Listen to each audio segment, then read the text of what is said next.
Vale, pues bueno, lo primero, gracias a todos los que nos acompañáis en esta tarde de agosto. Son fechas, bueno, son lo que son, a efectos de actividad en general en España, pero como los mercados están cualquier cosa menos quietos y además particularmente activos en los últimos días, bueno, pues aquí nos tenéis para contaros cómo vemos la actualidad y qué es lo que está pasando. A mí me pilla en San Francisco en un consejo de una participada y le pedimos a a Nicolás, nuestro compañero, que se uniera también al webinar para garantizar bueno, que teníamos buena conexión todos y ayudarnos a hacer la presentación que tenemos preparada. Nicolás es analista de nuestro equipo, analista financiero. Y si te parece, Nico, pasa a la siguiente página, donde está el índice de lo que vamos a cubrir. O a la siguiente. Bueno, al principio del año hablábamos de dos grandes claves de los mercados en 2025 y la primera pues sigue siendo de plena actualidad todavía, quizá con menos intensidad que lo que ha sido en marzo o en abril, pero ahí está, ¿no? Que es el tema de los aranceles con Trump. Vamos a cubrir eso en el primer punto. Después, los mercados en términos de macro, por supuesto, pero también de lo que es el mundo de la inteligencia artificial, que es la otra clave que veíamos en el mercado. Y luego particularmente ahora, que aunque en España es un mes de menor actividad, lo cierto es que es un mes muy intenso de presentación de resultados del segundo trimestre natural, el que sea fiscal de cada empresa, pero típicamente con mucha estacionalidad en presentación de resultados. Muchas empresas están comunicando lo que han hecho al mercado bueno, pues hay que hacer una foto de lo que se ha estado presentando, y os vamos a dar un poco nuestra síntesis, aunque no haya acabado, pero una parte importante de los resultados se han presentado ya. Vamos a ver qué implicaciones, qué conclusiones y qué implicaciones tiene. Y luego, por último, una guía de la expectativa que vemos para diciembre. Si os parece, entonces empezamos con Nico en el famoso tema de aranceles. Muy bien, pues muchas gracias, Juan. Yo voy a dar unas pinceladas macro y en concreto primero sobre el tema arancelario. Recordad que el último deadline formal que teníamos era para el 1 de agosto. Por lo tanto, durante el mes de julio hemos estado viendo distintos movimientos. Hemos separado ahí en verde y rojo, por un lado, los países con los que sí se alcanzaron acuerdos. Los más relevantes, lógicamente, por volumen, la Unión Europea y Japón, que fijan un arancel del 15% y bueno, que es inferior al que se podía prever en los peores momentos tras el Liberation Day. Consideramos estos acuerdos en verde, los que hemos marcado arriba a la izquierda, como positivos, porque bueno, el acuerdo reduce la incertidumbre, porque los tipos fijados son más laxos que los inicialmente previstos, como podéis ver comparando la columna gris con la columna blanca. Y además, un tema muy importante es que no ha habido represalias de los países afectados, es decir, que Japón y la Unión Europea no graban de vuelta las importaciones de Estados Unidos, sino que simplemente aceptan el gravamen de Estados Unidos hacia sus importaciones. Esto es importante porque así el efecto negativo es solo una vez en lugar de dos veces. Y hemos puesto en pequeño, a pie de tabla, que porque los acuerdos con Europa y Japón incluyen también una serie de compromisos de gasto y de inversión. Y hemos puesto que son de cuestionable cumplimiento, en el sentido de que parecen más orientados a, si me permitís la expresión, a regalarle los oídos a Trump y conseguir un acuerdo que a hacer algo realmente factible. Por ejemplo, poniendo un ejemplo, la Unión Europea se compromete a gastar, a comprar en productos energéticos a Estados Unidos 750 billones en 4 años. Si anualizamos ese gasto y lo comparamos con la exportación de Estados Unidos a Europa el año pasado, por ejemplo, de energía, es 4 veces más de lo que está exportando ahora mismo Estados Unidos en energía. Y es casi una vez, o sea, casi la totalidad de las exportaciones de Estados Unidos de energía, quitando el carbón, a todo el mundo. Por lo tanto, o bien Estados Unidos tendría que producir 4 veces más o dedicar menos producción interna y dedicarlo a vender al exterior 4 veces más, o dejar de vender a todo el mundo y vender solo a Europa, ¿no? Por lo tanto, parece poco factible. Y abajo a la izquierda, la otra tabla hemos puesto en rojo aquellos países a los que no se llegó a acuerdo antes del deadline del 1 de agosto. Hemos puesto unos ejemplos porque en realidad son hasta 69 países. Los más destacados quizá India y Brasil, que en realidad el tipo es un 25%, pero se le agrega otro 25% por distintos castigos arbitrarios, ¿no? O bueno, castigos que Trump explica en el caso de India por compras de petróleo a Rusia y en el caso de Brasil por lo que Trump llama una persecución a Bolsonaro. En este sentido, estos acuerdos esta falta de acuerdo, mejor dicho, pues es negativa porque no reduce la incertidumbre. Las tarifas que ha anunciado Trump para estos países sin acuerdos son más altas que en el caso de acuerdos. Incluso en algunos casos son más altas que las previstas en el Liberation Day, como podéis ver comparando columna gris y blanca otra vez. Y además, pues hay posibles represalias y potenciales escaladas de conflicto. Y si nos vamos ya a la parte derecha, vemos la evolución del arancel promedio para las importaciones de Estados Unidos, que lo elabora The Budget Lab, que es perteneciente a la Universidad de Yale. Y podemos ver como antes del Liberation Day la tasa arancelaria media se situaba en torno al 2,4%. En los peores momentos tras el Liberation Day se llegó a situar en el 28%, y después las distintas treguas y acuerdos lo han rebajado al 18,6%. Veis ahí un último repunte que precisamente es la entrada en vigor el 7 de agosto de los aranceles que hemos puesto en la tabla inferior izquierda, ¿no? Y ese repunte nos lleva al 18,6%, es decir, un escenario intermedio entre lo que teníamos antes del Liberation Day y los peores momentos, los peores presagios. En este sentido, lógicamente habrá impacto en actividad y precios, pero será menor que el que se descontó en los días posteriores al Liberation Day, lógicamente.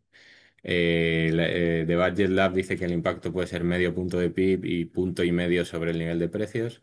Lo bueno de los precios es que el impacto es un one-off, porque una vez que se consolida el nivel de precios, estadísticamente el efecto base hace que ya la inflación a partir del primer año ya no suba. Eh, y luego, lo último que hemos comentado ahí es que el impacto directo en nuestro universo de inversión consideramos que es muy reducido, mucho más reducido que para el conjunto de la economía y que para los sectores más afectados, porque la parte de software son servicios que, según el propio de Budget Lab, es el sector menos afectado. De hecho, la afección, el impacto es nulo, prácticamente nulo.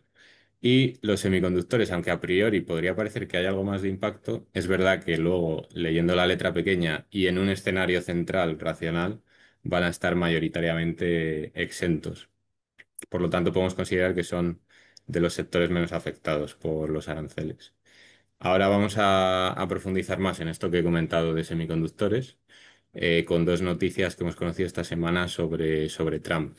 La primera es que Trump anunciaba la posibilidad de aplicar un arancel del 100% a la importación de chips, pero con la excepción si hay compromiso de producción doméstica. Es decir, ni siquiera producción doméstica actual, sino compromiso a producción doméstica en el futuro. En este sentido, creemos que se trata de nuevo de una estrategia negociadora de Trump para forzar compromisos de relocalización, ¿no? Más que una propuesta realista. Y bueno, y también estamos viendo muchos compromisos de este estilo con cierto carácter mediático, como el que señalábamos de Europa. Por ejemplo, tenemos el caso de Apple, que se compromete a invertir 600 billones en 4 años. En realidad ya había comprometido 500, se añaden 100 más. Y de nuevo, si lo comparamos, por ejemplo, con la cifra de CAPEX más inversión en I+D de Apple, es 3,5 veces más. Ya lo miremos en el ciclo de 4 años o anualizado, que lo que está invirtiendo ahora mismo Apple en todo el mundo, no solo en Estados Unidos. Pero ¿qué ocurre? Que aunque parece ópticamente difícil de cumplir, cuando vamos a la letra pequeña, vemos que en realidad hacen una definición muy laxa de lo que consideran compromiso de inversión, de manera que se incluyen también compromisos de compras a proveedores locales, compromisos de logística local, programas de empleo y formación local. Entonces ese es un factor. Y el otro factor es que no todo es gasto incremental, sino que en buena medida son renovaciones o expansiones de acuerdos que ya tiene Apple en cadena de suministro local y que simplemente caducan y se iban a renovar y también están incluidos en el montante de 600 billion. Por ejemplo, el caso de Corning, que hace el cristal, el vidrio reforzado de las pantallas de los iPhone, pues es un productor local de Estados Unidos que simplemente se ha renovado el acuerdo, pero se incluye en esa cifra. Entonces, con estos dos factores entendemos que la cifra es muy mediática, pero que en la práctica es más reducida. Entonces, nuestro escenario central en este caso será que la aplicación de esta medida será laxa y acotada y que habrá exenciones para compromisos de producción en Estados Unidos o con foundries aliados. Y por eso decíamos que el impacto en los semiconductores que seguimos seguramente sea bajo. ¿Por qué? Porque o bien son software o bien si dependen de foundries, la mayoría ya están con foundries en países aliados. TSMC en Taiwán, Samsung en Corea del Sur, se consideran a día de hoy países aliados y tienen muy poquito de fabricación en China. Por lo tanto, impacto limitado siempre que se cumpla este escenario central y que no vaya más. En la siguiente, la otra medida de Trump, antes hemos visto el posible impacto por la vía de coste de los inputs y ahora vamos a ver el posible impacto en el output que exportan estas compañías. Porque Trump acordaba, salía el otro día la noticia de que acordaba una tasa del 15% sobre todos los ingresos de Nvidia y AMD en China que tengan que ver con la exportación de chips, a cambio de la licencia para exportar al país asiático, que sabéis que ahora mismo había una prohibición. En este sentido, hay que decir que la medida, al ir contra el top line y no contra el bottom line, el impacto es mayor, ¿no? De hecho, en técnica fiscal no es un impuesto, ¿no? Pero al final también tiene una función recaudatoria. Y en técnica fiscal, grabar el top line se considera una aberración, ¿no? Porque lo que tienes que grabar es la capacidad económica, que se mide con el bottom line, no con el top line. Aún así, a pesar de que el impacto es mayor por ir a top line, es limitado en márgenes. Ahí tenéis los pesos de China a la derecha en la imagen en Nvidia y AMD. Pero bueno, es limitado. En un análisis estático, teniendo en cuenta el año pasado, por ejemplo, pues entre 1 punto y 3 puntos, dependiendo de 3 puntos en el peor escenario para AMD, por ejemplo, se ve más afectada que Nvidia, pero más o menos entre 1 y 3 puntos de margen. Y la interpretación del mercado fue relativamente positiva, no se movieron mucho las compañías. Entonces creemos que lo que el mercado interpreta es que es mejor pagar un peaje para tener un mercado potencial que es muy grande y que estaba cerrado, a mantener la incertidumbre o mantener cerrado ese mercado potencial. Lo que pasa es que la medida no acaba aquí porque hay otras derivadas también. En concreto hemos señalado dos. La primera es que esto, recordemos que los chips que están exportando Nvidia y AMD no son los de última generación, son unos chips capados para que puedan ser exportados a China. En concreto el H20 de Nvidia o el MI308 de AMD, que sería el equivalente, se ha especulado con que la tecnología china ya ha superado la capacidad de estos chips, a lo que Trump ha respondido que podría abrir la puerta a exportar los Blackwell, ¿no? De Nvidia, que es la siguiente generación, pero capados también a un 30 o 50% de sus capacidades. Y la otra derivada, que esta no depende de Estados Unidos, sino que viene de China, es que las propias autoridades chinas han empezado a recomendar, solo recomendar de momento, a empresas locales que no usen chips de Nvidia ni AMD, ¿vale? Especialmente para aplicaciones que tengan que ver con seguridad nacional.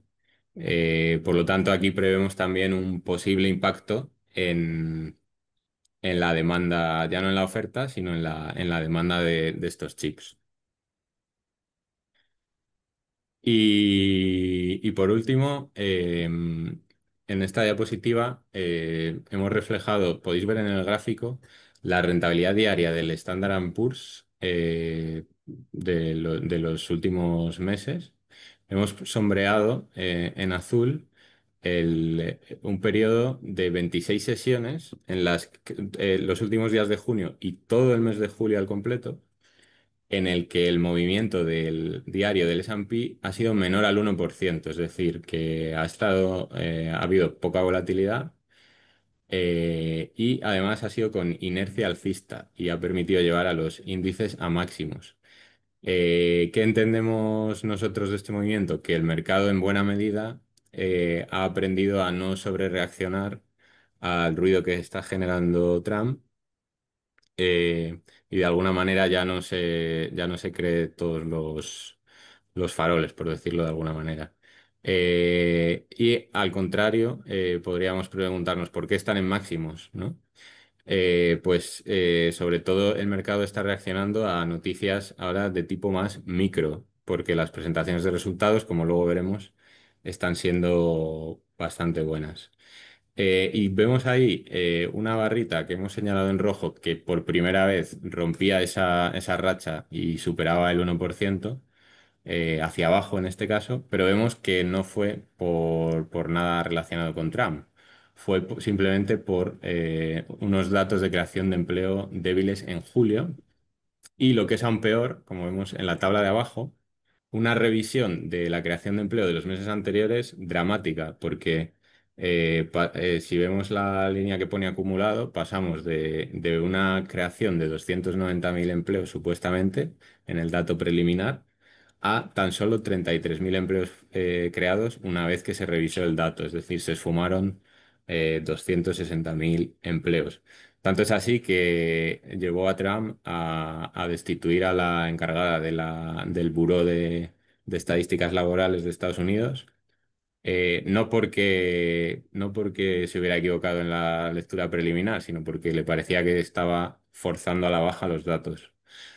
En cualquier caso, ese mal dato de empleo, las noticias malas pueden ser noticias buenas para el mercado a veces, permitía volver un poco a apuntalar la tesis de dos bajadas de tipos de interés este año, que previamente a este dato de empleo estábamos más cerca de una bajada que de dos.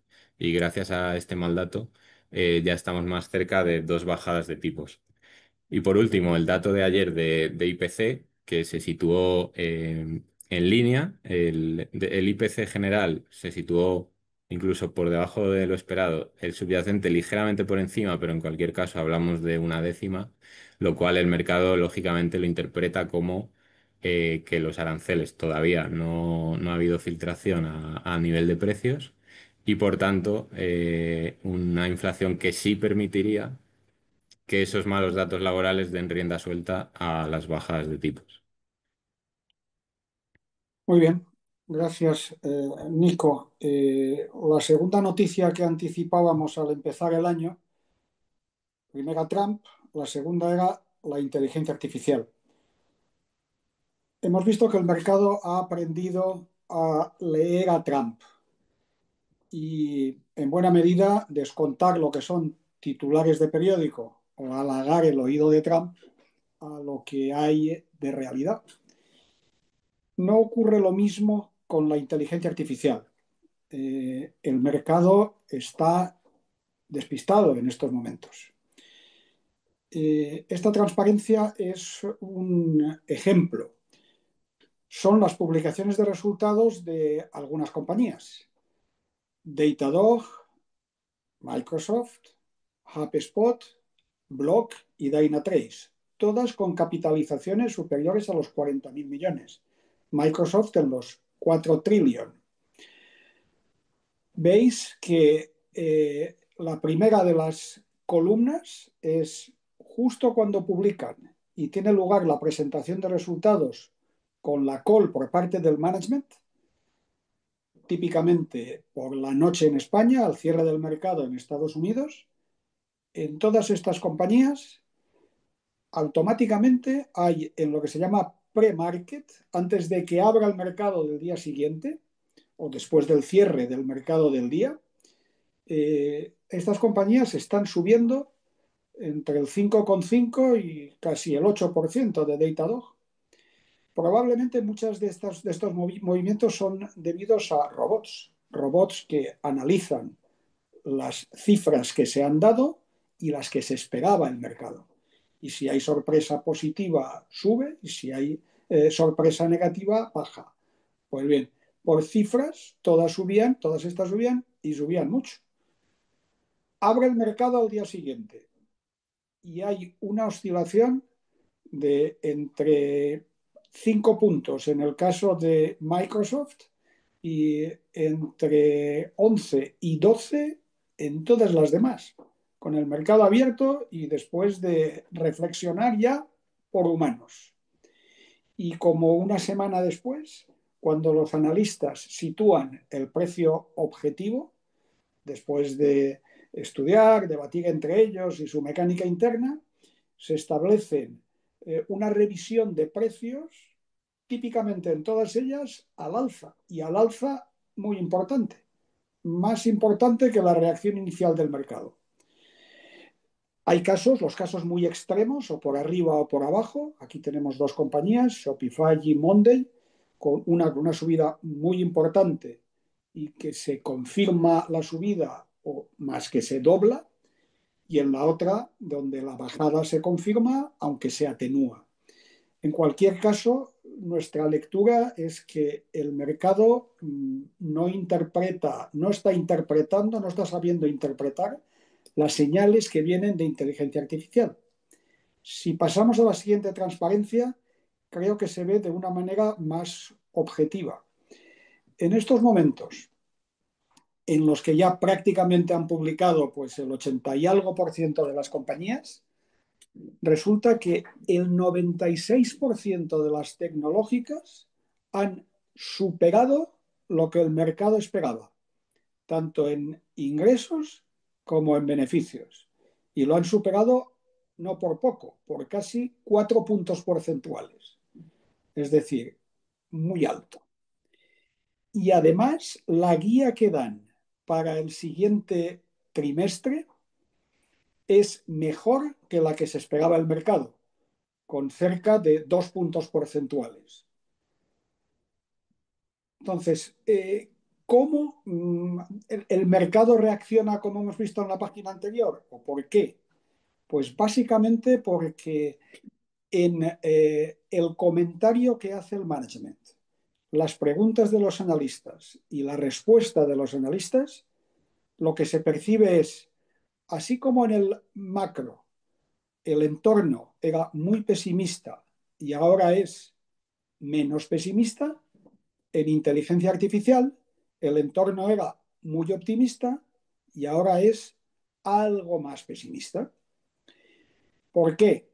En primer lugar, porque las grandes nubes, los hiperescalers, han elevado dramáticamente la inversión en capital, en CAPEX. En estos momentos, entre los 5 grandes, estamos en una inversión en este año de 470.000 millones, básicamente a unos 100.000 millones por cabeza de cada uno de los 5 grandes. Con una amortización a 5 años y en números gordos, esto significa que descienden sus beneficios en 20.000 millones, en números gordos. Evidentemente, todas estas cifras van a los bolsillos de alguien. Mucha parte de los semiconductores, de Nvidia, sobre todo, de AMD en parte, de algunos de los de memoria, Samsung en concreto, pero salen de los hiperescalers, de las grandes nubes. Este es un mensaje que preocupa al mercado. Se va a reducir el beneficio por amortizaciones de capital. El otro mensaje que preocupa al mercado es esta inversión adicional que hacen las grandes nubes se tendría que monetizar, tendría que haber más ingresos.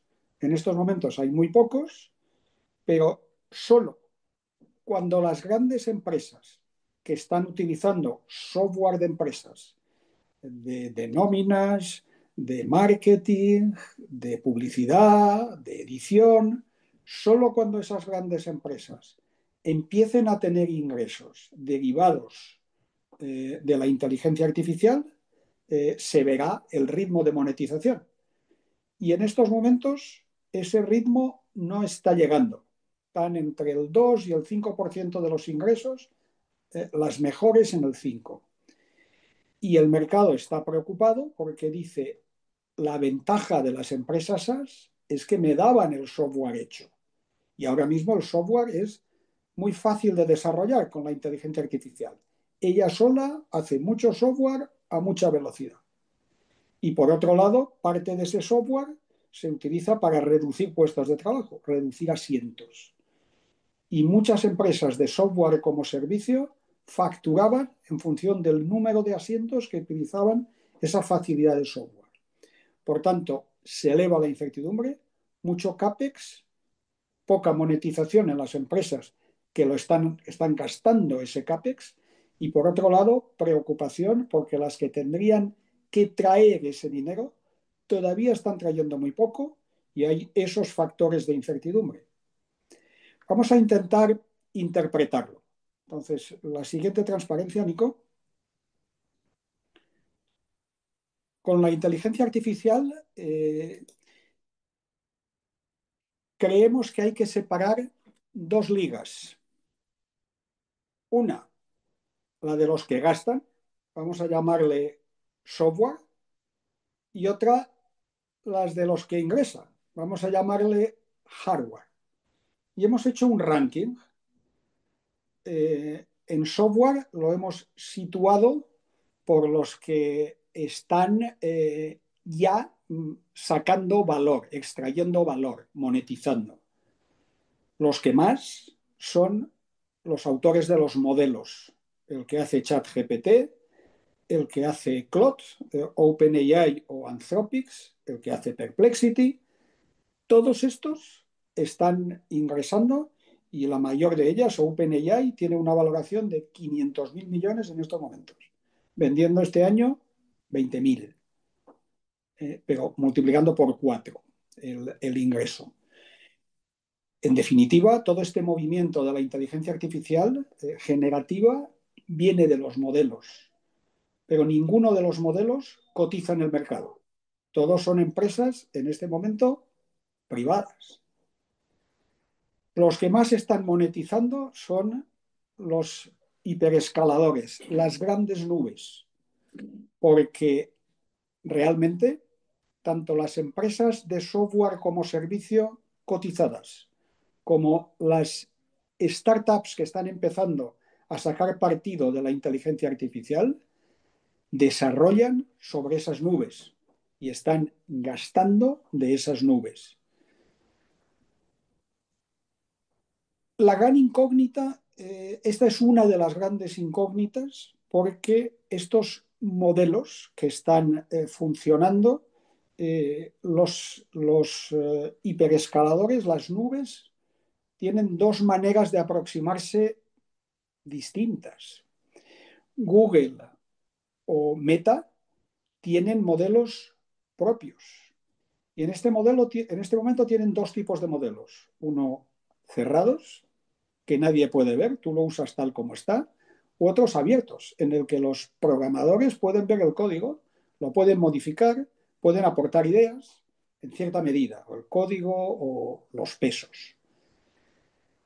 Otros dos de los cuatro grandes escaladores, Microsoft o Amazon, están aliados con los líderes de modelos, con OpenAI en el caso de ChatGPT o con Anthropic, Amazon, a efectos de Claude. No es irrelevante que sean modelos cerrados o abiertos.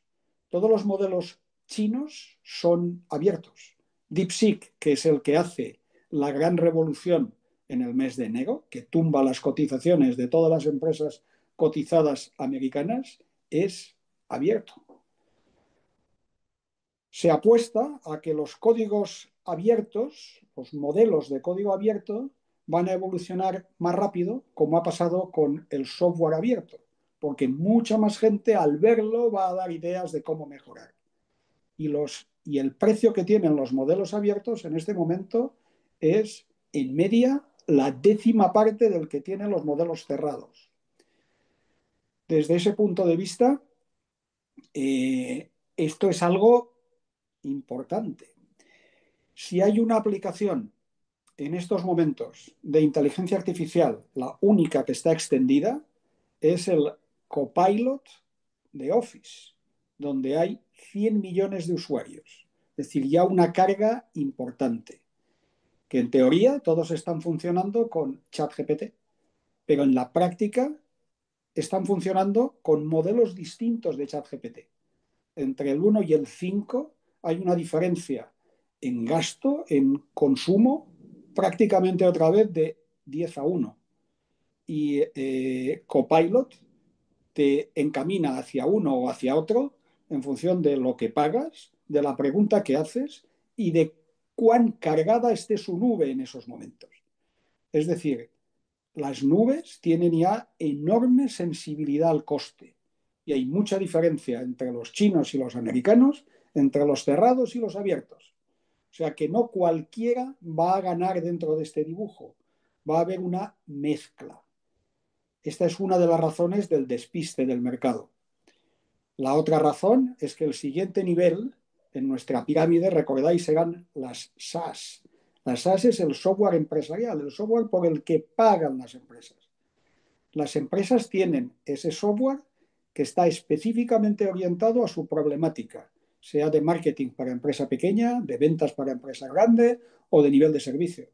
Y donde hay millones de líneas de código que ha costado décadas hacer y a cada una de las empresas probablemente más de un lustro en implantar y en tener los circuitos operativos andando. Un cambio de las empresas hacia un software diferente, el creado por la inteligencia artificial, implicaría un proyecto importante que tendría que ver con el cambio de los procesos que se están usando, el nuevo diseño y algo muy trascendente. Las empresas, una de las razones por las que no están adoptando con rapidez inteligencia artificial es por el temor a la cautividad.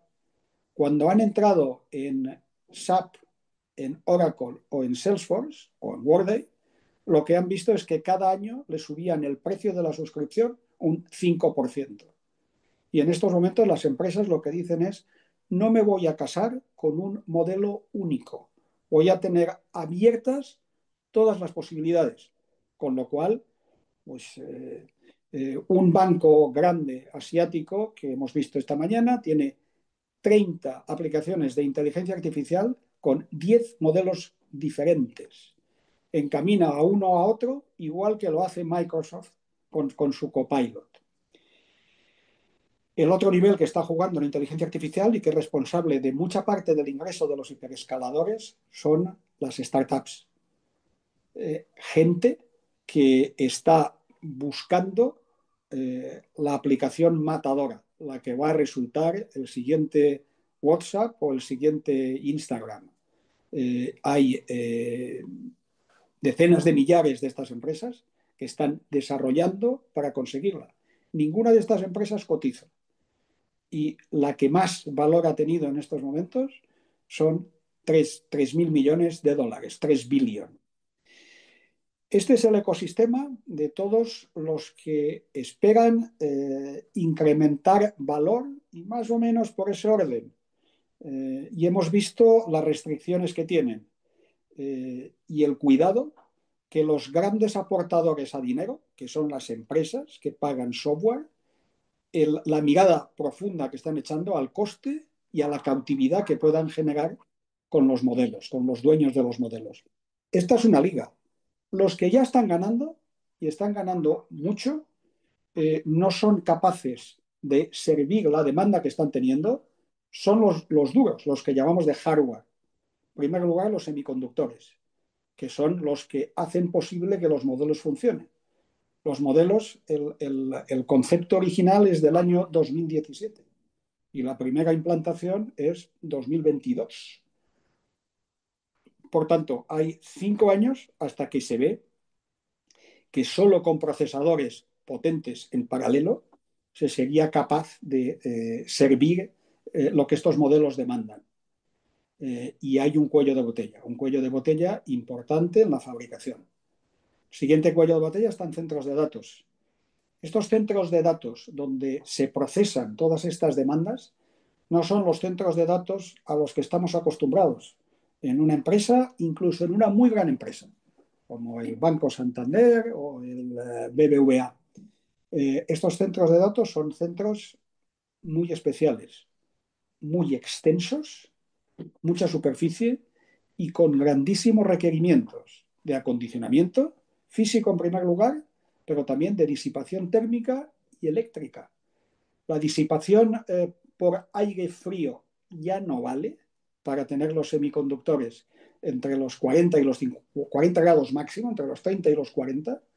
Se necesita refrigeración por agua con placas especiales en cada procesador, de modo tal que centros ya operativos que tienen decenas de miles de procesadores de este estilo, la instalación es un tema mayor. Y los fabricantes de estos equipos de acondicionamiento, sea Schneider en eléctrico, o General Electric, o sea Brown Boveri, tienen colas de espera importantes. Y el último es la energía. No solo la generación, sobre todo la distribución. Es decir, los centros de datos, el mayor centro de datos de este país está gastando del orden de unos 100 megavatios. El mínimo que se está montando en estos momentos es de 1 gigavatio y se habla de 10 gigavatios. Esto no hay red eléctrica de distribución masiva que lo soporte. Hay que situarse al lado de donde se va a consumir y con un cable gordo directo, porque si esperas a que te lo haga la red, va a llevar un lustro. Estas son las dos ligas en las que se juega. La blanda a futuro, la dura en estos momentos. Una tiene el problema del escalado por valor, la otra los cuellos de botella. Si pasamos a la siguiente transparencia,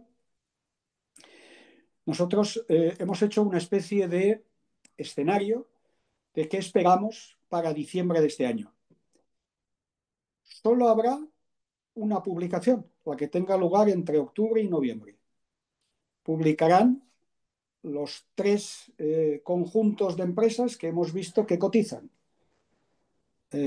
No las LLMs, pero sí las nubes, las empresas SaaS, que nos van a dar esa cifra de entre el 2 y el 5%, a ver cómo se mueve, porque nos va a dar el ratio de adopción de las empresas y su sensibilidad al coste, y los semiconductores. La estimación nuestra es que más del 90% van a batir el consenso de resultados y mejorarán las guías. Es decir, el management ha sido excesivamente prudente. Prácticamente tienen hecho las cifras que han dicho. Por tanto, ¿dónde estaremos a final de año? Pues sí, la línea macro Trump-Estados Unidos, que no es Make America Great Again, sino America Alone, yo solo, egoísta, todo para mí. Si sigue valiendo esto y el mercado lo sigue leyendo bien, lo que nosotros prevemos es la composición del portfolio en estos momentos de Isatis es 50% empresas SaaS, el resto a partes iguales entre semiconductores, nubes, fintech y Europa. Evidentemente, en un momento convulso como el actual, vamos a mover cartera. Pero si vemos la situación como está y los grados de libertad que tenemos, creemos que a final de año podemos estar en una revalorización entre el 5 y el 15%. De hecho, el consenso de Bloomberg para nuestra cartera, haciendo la media ponderada por nuestro peso, nos daría aproximadamente un 18%. Juan, Sí, yo creo que con eso hemos visto todo. Aquí tenemos la página con los retornos que ya hemos visto alguna vez. Recordáis que aquí lo que miramos es en la primera línea el performance de Isatis. Y cuando está verde o muy verde, estamos superando a todos los que están debajo en esa columna. Y cuando está rojo, pues estamos por detrás. Ahí veréis que en el último mes o en el mes, el último mes completo o en lo que llevamos de mes, nosotros estamos en rojo y conecta con todo esto que hemos estado viendo, que es que ha habido una cierta rotación en el mercado hacia tecnología, pero con el peso en semiconductores y equipamientos, que mezcla, yo creo que un poco como síntesis también de lo que ha contado sobre todo antes Pepe. eh, yo creo que el mensaje de que la salida, la entrada en vigor de aranceles en el Liberation Day deprimió mucho estos sectores de equipamiento y de semiconductores, porque esos aranceles son negativos para el comercio de esos bienes. Ahí recordaréis también que hubo una rotación hacia valores de software, porque con equipamientos físicos más baratos, ese software podía dar más de sí. Y en estos últimos días, diría yo, probablemente es algo más de un par de semanas, lo que ha ocurrido es una reversión en esa tendencia, conectando con esta idea de que el software, porque se basa en el modelo de facturación, sobre todo las que son de software basadas en modelo de facturación sobre empleados, sobre asientos, que decía antes Pepe, pues bueno, corre el riesgo de tener la amenaza de la inteligencia artificial generando desempleo o menos asientos, menos empleados en software, ¿no? Entonces, esa rotación es la que hemos vivido. Veremos si es táctica o estratégica a efectos del mercado, pero claramente ha habido un ligero desposicionamiento de nuestra cartera respecto a los índices, algunos más y otros menos, como veis en la tabla. Y aquí comparamos basado en euros, porque la mayoría de nuestros inversores pues están basados en euros. Y típicamente también la mayoría no cubrirán divisa y por tanto nuestro posicionamiento de cubrir divisa este año ha hecho que aquellos que estaban expuestos al mercado americano en renta variable, como a través de nosotros, si no cubrían divisa, han visto retornos negativos, en tanto que con nosotros son positivos, ¿no? Entonces, en definitiva, este year to date del 5,95 que vemos ahí abajo pone 10 del 6, pero me decía Nico en un mensaje que es una rata que tenemos, es el 8 de agosto, es decir, el viernes pasado, la última fecha en la que tenemos cifras homogéneas de todos los fondos que están en pantalla. Estamos algo por detrás de algunos de los fondos en euros y en mayor medida si los comparáramos en dólares. Este es un poco el punto de situación. Em, con esto hemos visto y luego en formato gráfico, perdón, donde Isatis cerraría al viernes algo por debajo del Nasdaq, que estaría en un 11, Isatis alrededor de un 6 y por tanto por debajo de la trayectoria que traíamos, por eso la gráfica azul oscuro está debajo de la línea dorada, ¿no? La línea marrón. Esto es al cierre del viernes pasado. Gracias, Nico, que esta era la última página que teníamos preparada. Como digo, yo creo que en bastante medida se explica con esta rotación que ha habido hacia valores más de hardware, más de semiconductores. Y bueno, nosotros en realidad lo vemos sustancialmente como una oportunidad. Estoy enganchando ya con la primera de las dos preguntas que tenemos registradas, que si me permites, Nico, las cojo directamente. Sí, Y claro. gracias Enrique por lanzar las preguntas. Además, ¿cómo te diría? Muy al grano. La primera es cuáles son las empresas o sectores que en Isatis tenemos en cartera y han sufrido más en las cotizaciones en el último mes. Eh, y bueno, están relacionadas con este mensaje, ¿no? O sea que cuando miramos la que más ha sufrido, ha salido ya en una página previa que ha mostrado Pepe, creo que ha sido, que es monday.com. Y quizá es el símbolo de esta rotación hacia afuera, bueno, parcialmente hacia afuera del SaaS, eh, porque Monday es SaaS, y hacia semiconductores. Monday ha presentado unos resultados que a nosotros nos han parecido, la verdad, que muy buenos, pero a pesar de que ha superado el consenso de lo que tenía que presentar para el trimestre, a pesar de que ha subido la guía para el año, porque ve unas perspectivas de hacerlo mejor de lo que lo veía antes. A pesar de eso, el mercado le ha pegado, pues creo que era un 33 en el día siguiente a la presentación, y en los datos que tenemos desde 1 de agosto serían 25% abajo, que es una caída muy sólida, muy, muy potente, ¿no? Es decir, superan ingresos, sube la guía, eh, y el mercado la castiga. ¿Por qué? Pues esencialmente por esa percepción de riesgo de que aquellas SaaS que no estén ya empezando a demostrar que la inteligencia artificial claramente hace crecer fuerte sus ingresos, pues al mercado le entra miedo, ¿no? Hay una segunda noticia conectada aquí con Monday. No es por centrarme mucho en Monday, pero ya que preguntaba Enrique por las más negativas, esta es la más. La segunda noticia es que Monday, en parte de la estrategia de adquisición de clientes, de captación de clientes, es a través de Google, a través de anuncios en Google. Y ahí hay una de estas pequeñas revoluciones que están ocurriendo, que es una de las amenazas contra Google, es que el motor de búsqueda esté cambiando el modo en que funciona la industria de la búsqueda. Y, por tanto, pues la inteligencia artificial sustituye parte de esas búsquedas, ¿no?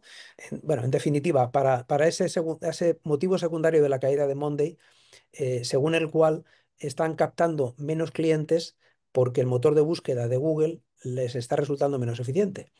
Pero todo eso, cuando lo analizas en detalle, lo que ves es que la estrategia de Monday en inteligencia artificial está muy bien tirada y están incrementando ingresos gracias a la estrategia al producto que han incorporado de inteligencia artificial para automatización de tareas en grupo, que es a lo que se dedica la aplicación. Y luego además que el motor de búsqueda lo utilizan para el segmento más pequeño de cliente, cuando ahora lo que están haciendo de hecho es subir upmarket hacia las cuentas, hacia los clientes de mayor tamaño. Y lo están haciendo bien y han hecho una sorpresa muy positiva en captación de cliente grande. Es decir, que cuando miras fundamentalmente lo que ha publicado Monday, es muy positivo, pero el mercado le ha pegado un -25 en lo que lleva de mes y un -33 al día siguiente a presentar, por motivos, digamos, de humor del mercado sobre las empresas SaaS, ¿no? ¿Qué va a ocurrir con los asientos, con los empleados que utilizan la herramienta de Monday? Ese es el principal nubarrón que ve el mercado y le pega y la tumba. Cuando miras lo que está haciendo Monday en términos de fundamentales, está creciendo por encima del 20 y está dando un margen free cash flow por encima del 20, pero muy por encima. Lo que llamamos la regla del 50 en esa suma de los dos ratios, y eso con una valoración de poco más de 5 veces ventas, que es, en términos históricos, para los que estamos acostumbrados a mirar el mundo del software, arrebatadoramente atractiva. Es decir, que nos parece que en Monday particularmente esta corrección tan fuerte, pues parece más una oportunidad que un motivo para salir corriendo.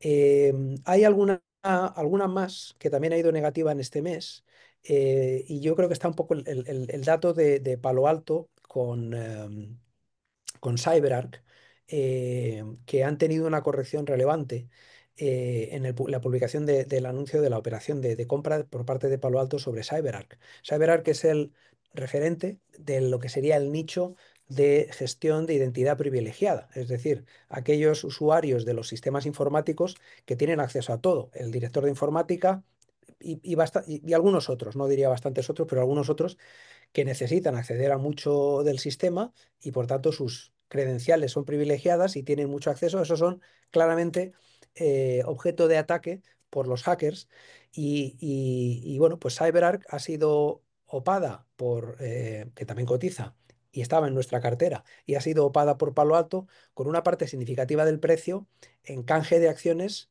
de Palo Alto. O sea que la parte de cash que se paga es pequeña y la mayoría son acciones de Palo Alto. Consecuencia, el mercado al principio interpreta que es una compra muy grande, por encima de los 20 billion, eh, y vamos a ver el riesgo de ejecución en la integración que tiene esto, aunque a nosotros nos parece que estratégicamente es una grandísima operación, una magnífica operación que va a reforzar mucho el portfolio y la plataforma de Palo Alto con un nuevo best of breed, un nuevo mejor de la categoría al que compran. Aunque eso sí, no es una adquisición de tamaño grande. Pero en este momento, desde que aparece la noticia, van cotizando prácticamente en paralelo porque ahora CyberArk se asume que la OPA va a ocurrir y por tanto lo que hay es una especie de paralelo de acciones de Palo Alto cotizando, ¿no? Esa es una operación singular que también nos pegó un cierto golpe el día de anunciarse, está corrigiendo y está empezando a tomar tono y nos parece, pues de nuevo, un buen motivo para ver Palo Alto con buenos ojos a cierto horizonte. Ahora vamos a tener que ver que pase el tiempo un poquito, pero a medida que pasan los días vemos que el mercado percibe con mejores ojos esa operación. Y quizá la otra sería HubSpot, en la que también tenemos pues, pues como siempre, ¿no? Un análisis muy detallado sobre la plataforma. Es probablemente el CRM más integralmente integrado. eh, es un único código que se entiende muy bien con el resto entre los módulos, a diferencia, por ejemplo, de Salesforce o algunos otros CRMs que también cotizan y donde el equipo de gestión es muy potente y nos parece que lo está haciendo muy bien. Pero bueno, esta, por ejemplo, pues en el mes de agosto lleva un -9, ¿no? Vuelve a ser un poco este tono del humor del mercado sobre las que van facturadas en base al número de empleados que lo usan. HubSpot lo utilizan los empleados de marketing que hacen ventas y marketing y servicio al cliente en los clientes que compran HubSpot, típicamente empresas pequeñas, medianas y cada vez más medianas que pequeñas y tirando hacia grandes, y donde nosotros pues tenemos mucha convicción sobre el valor a medio y largo plazo, ¿no? Esas son correcciones importantes que hemos tenido este mes y un poco como decía, con la sensación de que lo que brindan son buenas oportunidades de compra o de incrementar en esos valores más que de que hayamos tenido un error de juicio sobre lo que iban a hacer, porque de verdad la presentación de resultados de todas las que he citado que han ocurrido han sido buenas o muy buenas, ¿no?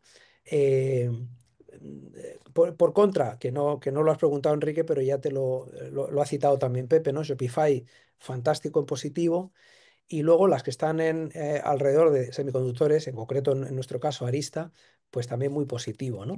Entonces, bueno, esa es en relación con la primera pregunta. La segunda pregunta que nos lanzas, Enrique, es si pensamos que Nvidia va a continuar con la escalada en bolsa. Esto casi no lo preguntamos cada día, ¿verdad? Y a veces la respuesta más común que tenemos es eh, qué probabilidad le damos a que Nvidia pase de 4 trillones de dólares de valoración a 5 en menos de un año, porque sería pues crecer un 20% en ese performance que en general en el resto de nuestra cartera estamos bastante confiados que podemos conseguir con ese stock picking que hemos hecho, ¿no? Eh, y con Nvidia, pues bueno, pues la probabilidad está ahí. Si no, no sería el valor de mayor capitalización del mercado, bastantes días últimamente, pero no la vemos una probabilidad tan alta como en otras. Y luego el riesgo hacia abajo, que lo vimos en la temporada de DeepSeek, cuando se anuncia DeepSeek, el modelo barato, el mercado, el gran susto que tiene es, no me hacen falta tanta inversión en semiconductores, porque aquí están los chinos y por una fracción del coste y un equipo de pocos centenares de personas, unas decenas de personas, de hecho, consiguen hacer algo al nivel de lo que tenía OpenAI. O sea que para qué me hacen falta tantas GPUs de Nvidia, ¿no? Entonces, lo digo por el riesgo de corrección. Cuando miramos los valores, parte de nuestra metodología también es qué probabilidad le atribuimos a que suba y qué probabilidad le atribuimos a que baje de manera intensa. Y en Nvidia, obviamente es un valor que nos gusta mucho. Creemos que la diferenciación en gran medida está en el software y eso lo vemos sostenible y por tanto tenemos apetito por entrar en alguna corrección, pero la probabilidad de que corrija como ya ocurrió en ese evento y en los aranceles, en el Liberation Day, alrededor de esas fechas, hubo una corrección significativa. Yo creo que estaba como en $145 en el momento pico y algo por debajo de 100 en el momento valle. Ese tipo de correcciones en el mundo de semiconductores las podemos ver y las podemos ver así o más intensas teniendo en cuenta de dónde venimos. Porque recordemos que el SaaS es Software as a Service. Cada mes se factura de manera recurrente muy parecido, si creces un poco más, que el mes anterior. En tanto que en el mundo de la venta de aparatos físicos, y semiconductores son eso, aparatos físicos, si te cae la demanda, de repente te dejan de comprar y la demanda se te cae a lo que sea, a la mitad o a un tercio, y en semiconductores es especialmente cíclico. Si se miran datos históricos, se ve que son montañas rusas, ¿no? Ahora extendido el ciclo al alza, pero eventualmente eso digerirá el problema de demanda que hay ahora y en algún momento puede haber una corrección grande. Entonces, esta mezcla de factores, por si quieres añadir algo, Pepe, y no me alargo más, es lo que nos Sí, hace tener dudas sobre Nvidia, ¿no?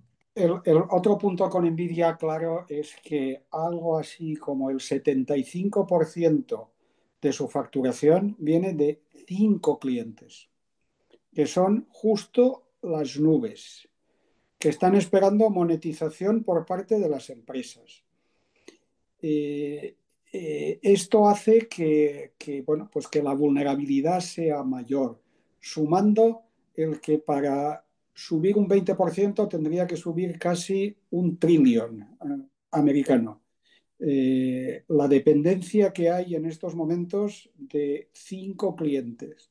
Y por otro lado, los cuellos de botella que existen por debajo de semiconductores, es decir, energía eléctrica en lo más abajo, y no la generación, sino la distribución, que es un tema muy a largo.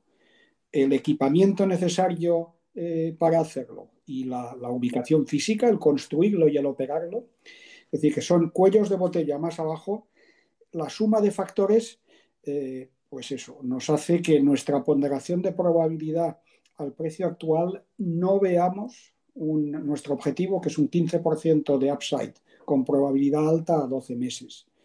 Puede cambiar, claro, si cambia el precio, si cambian las condiciones. Lo mismo que hacemos esta llamada en agosto, estamos todos los días analizando y viendo. Bueno, pues este es el mundo en el que estamos, en el que, por supuesto, tiene que haber conocimiento, tiene que haber dedicación, trabajo, pero el factor de azar influye. Por mi Vale, parte, esto sería. salto a la cuarta pregunta, que es de José Manuel Sánchez. En casos como Monday hay una caída como esta, ¿qué hacéis? ¿Subís exposición? Yo creo que más o menos lo hemos cubierto, ¿no? La respuesta es, en principio, sí. En este momento, lo que estamos viendo es que esa rotación a minimizar SAS en la composición de carteras grandes tecnológicas está dando oportunidades de correcciones de precios y lo estamos mirando para incrementar. Y eso es lo que hemos venido haciendo en las últimas semanas. Concretamente en Monday no, porque teníamos ya una exposición que nos parecía que para este valor era la que tenía sentido, pero vamos, que la estamos considerando, de hecho. O sea que la Y respuesta es, quizá un punto más, José Manuel, estamos haciendo un replanteamiento que tiene que ver con lo que nosotros llamamos clusters. Es decir, hay áreas en las que estamos, habéis visto fintech, en la que probablemente el potencial de revalorización a 12 meses, pese a Shopify, no lo vemos tan alto. Y hay valores de ahí que podríamos rotar por otras áreas donde sí lo vemos. Concreto, ciberseguridad, aunque tenemos una exposición alta, la demanda de ciberseguridad va a crecer. El código que se está generando es un código con muchos agujeros, con mucha posibilidad de penetración y de bugs de día cero. Entonces, es un área donde estamos viendo. Semiconductores, por supuesto, también, pero en semiconductores tiran muy pocas. Aparte de Arista, donde estamos, la demanda, la facturación, el incremento de facturación se concentra en concreto en tres más: AMD, Broadcom y mucho menos en Marvel. Cada una de ellas con sus características. O sea, si hablamos de Broadcom, que es la número 2 en revalorización, si Nvidia dependía de 5 clientes, Broadcom depende básicamente de 3, aparte de Arista. Y con una hipótesis de segunda derivada, porque lo que hace Broadcom son ayudar a los diseños de chips de aquellas empresas que hacen diseño de semiconductores propio, fundamentalmente Google, eh, Meta y en mucha menor medida y solo para un subconjunto Amazon, parte como he dicho de Arista. Entonces, hay clústeres de los que nosotros tenemos que estamos viendo con posibilidades y otros que le vemos menos recorrido. Y también, pues, lo estamos mirando. Lo que no hacemos es precipitarnos. Quiero decir que antes de tomar una decisión de este calibre, intentamos mirar bien el horizonte, ahora mismo a 6 meses, y la posibilidad que haya de que superen en un punto la estimación o que bajen un punto.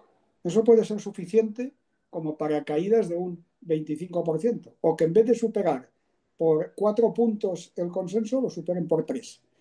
El mercado hoy está nerviosísimo y habrá un evento puntual dentro de 3 meses aproximadamente, que es el que nos encaminará para las cifras de final de año. Vale, y luego la última pregunta, al acabar el análisis, ¿podéis decirme dónde puedo seguir la nueva inversión en Hoctech Investment SGIC? Entiendo que es un asistente anónimo, entiendo que se está refiriendo al fondo de capital riesgo, a los fondos de capital riesgo. Teníamos previsto, en principio, hablar de las dos inversiones que hemos hecho recientemente, pero como estamos en un mes atípico y en prevención de que no tuviera suficiente eco, lo que íbamos a contar sobre Qubist y sobre Videx lo contaremos en el siguiente webinar.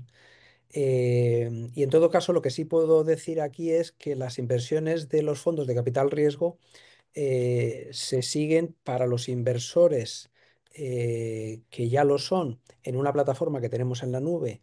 Es un portal para inversores y ahí acabamos de publicar para los inversores que ya estaban en el segundo trimestre del año el informe trimestral del segundo trimestre y para los que han entrado en el primer capital call ya más masivo que hemos hecho a mediados de julio, lo presentaremos, lo publicaremos a principios de octubre, es decir, en base trimestral.